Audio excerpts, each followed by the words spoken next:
Welcome back, everyone. Hey, we have reached the final musical podcast of the 90s. Today, I invite you to join us as we delve into the dark underbelly of American politics with Stephen Sondheim's chilling and almost thought-provoking musical, Assassins. Assassins is a musical with music and lyrics by the great Stephen Sondheim and a book by John Weidman. Now, using the framing device of an all-American yet sinister carnival game, the semi-review portrays a group of historical figures who attempted, successfully or not, to assassinate presidents of the United States and explores what their presence in American history says about the ideals of their country.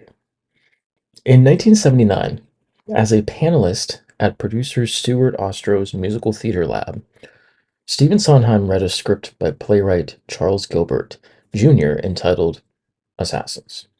Well, inspired by its title and use of quotations from various historical figures who had attempted to assassinate American presidents, Sondheim asked Gilbert for permission to use his idea. Gilbert's original concept involved a fictional Vietnam War veteran who becomes an assassin, and around this central narrative, he had woven diary entries, poems, and newspaper reports of historical assassins. Well, as intriguing as all that was, Sondheim and Weidman, having actually no interest in the fictional element, decided instead to focus the musical solely on historical figures, being the 9 Americans who tried to kill their presidents.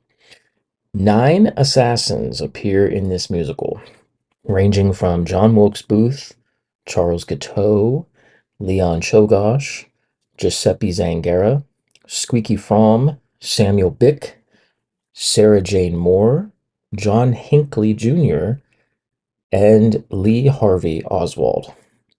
Now, aside from the title, Sondheim and Weidman also retained Gilbert's distinctive conceptual metaphor of the shooting gallery presided over by a character called the proprietor, encouraging would-be assassins to shoot the prez and win a prize. Assassins would open off-Broadway at Playwrights Horizons in December of 1990, running for 73 performances and starring four-time Tony winner Victor Garber, theater, film, and television actor Terrence Mann, musical theater actor Patrick Cassidy, Tony-winning actress Deborah Monk, stage and television actor Greg German, and actor and lead singer of the punk band The Shirts, Annie Golden. Frank Rich of the New York Times wrote that assassins will have to fire with sharper aim and fewer blanks if it is to shoot to kill. By October of 1992, the production opened in London's Donmar Warehouse, running for 76 performances and starring theater, film, and television actor Henry Goodman, as well as singer, actress, and puppeteer Louise Gold. By 2004, another national anthem would play out once again as Assassins received its first revival, this time at Broadway's Studio 54, running for 101 performances, and starring Tony-winning actor Neil Patrick Harris, musical theater actor Mark Kudish, two-time Tony winner Michael Cerberus, Tony-winning actor Dennis O'Hare, and actor, writer, and comedian, the one and only Mario Cantone. Assassins would open a brand new production in March of 2015 at the Meniere Chocolate Factory, starring actress, comedian, and writer Catherine Tate, Grease Live's Aaron Tveit, actor, singer, and improvisational comedian Mike McShane, actor, writer, and magician Andy Nyman, and Olivier Award-winning actor Jamie Parker. In 2020, Assassins was scheduled to open in a brand new off-Broadway production at Classic Stage Company, starring four-time Tony nominee Judy Kuhn, Tony nominee Will Swenson, Tony-nominated stage actor Brandon Uranowitz, actor and writer Wesley Taylor, HBO's 6 Feet Under actor Stephen Pasquale, and former star of SpongeBob SquarePants the Musical, Mr. Ethan Slater. Unfortunately, the show was delayed due to the COVID-19 pandemic, officially opening in November of 2021. And again, unfortunately, the production was met with another blow, closing in January of 2022 due to positive cases of COVID-19 in the entire cast. However, in March of 2022, a cast recording album of this production received a wide digital release, which featured all the songs as well as an abridged version of the climactic scene between Booth and Oswald. By June of 2023, Booth would once again give London audiences his version of the story in a new revival at the Chichester Festival Theatre, starring stage and screen actor Danny Mack, Scottish musical theatre actor Peter Forbes, actor and musician Harry Heppel, runner-up in the 6th season of Britain's Got Talent, Charlotte Giaconelli, and musical theatre actor and singer Jack Shalhoub. Now, gang, it's important to note that out of the 9 assassins in the musical, 6 of them were actually motivated to assassinate their targets due to political injustice and sacrifice for the greater good.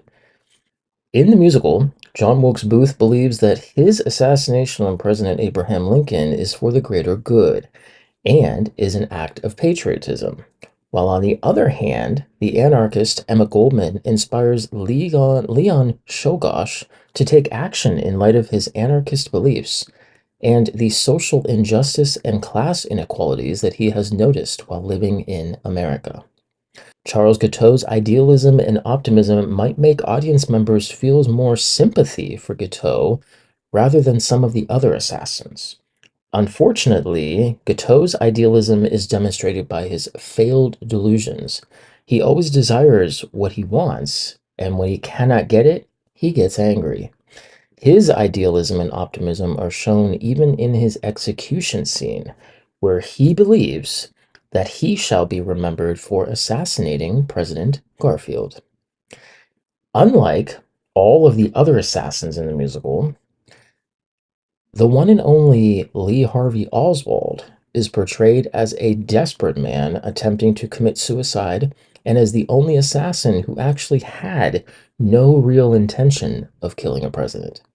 So Booth, as the leader of all the assassins in the musical, tries to convince Oswald to assassinate President John F. Kennedy instead of committing suicide, using countless tactics, yet again, he has to rely on the other assassins to ultimately convince Oswald to do so. In a statement to the New York Times, Sondheim said that he expected backlash from the public due to the content, and summed it up with this statement: "There are always people who think that certain subjects are not right for musicals. Well, we're not going to apologize for dealing with such a volatile subject." Assassins reminds us that history isn't always a clean-cut narrative of heroes and villains. It forces us to confront the complexities of human motivation and the potential for violence that can simmer just beneath the surface.